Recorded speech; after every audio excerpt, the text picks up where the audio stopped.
just get the size here. All right. Can you just talk about how you feel the match went tonight overall for your team? Everyone fought really hard. It was a tough match. You know, they're a tough team. Drew Madoff faced their 189 who won state championships last year.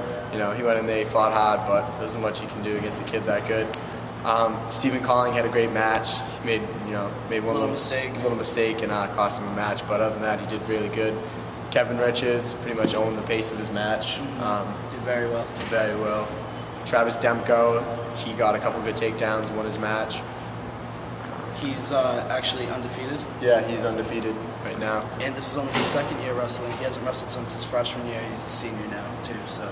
He's doing really good.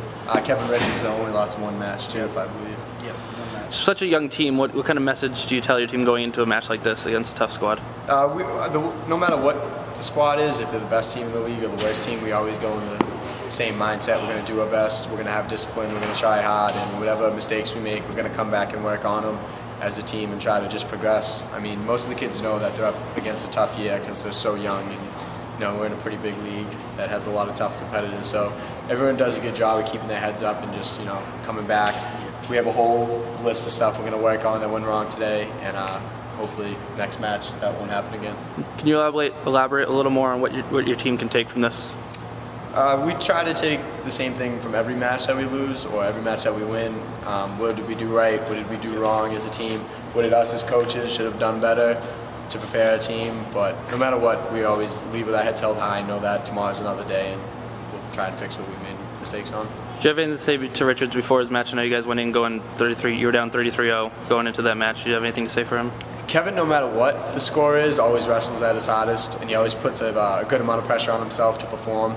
And he always pretty much delivers on that. I mean, he always goes out there with heart. Yeah, last Saturday he won us a match.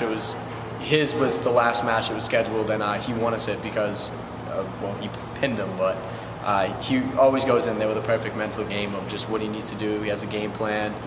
Same thing with Stephen Colling. You know, he just got a bad card today. Steve is one of our other players who we never have to say anything to. They always get the team ready. They always go out and do what they need to do. They never give us lip or anything like that. They're just solid players, and that's why those two and Paco, well, Andrew Parides, like all captains, because they all have that mindset.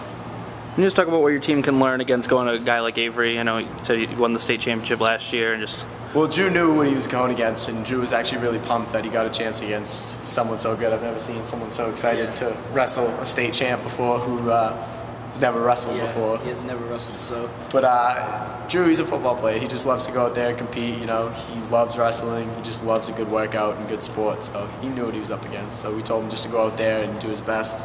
Have fun with it. Yeah. Great.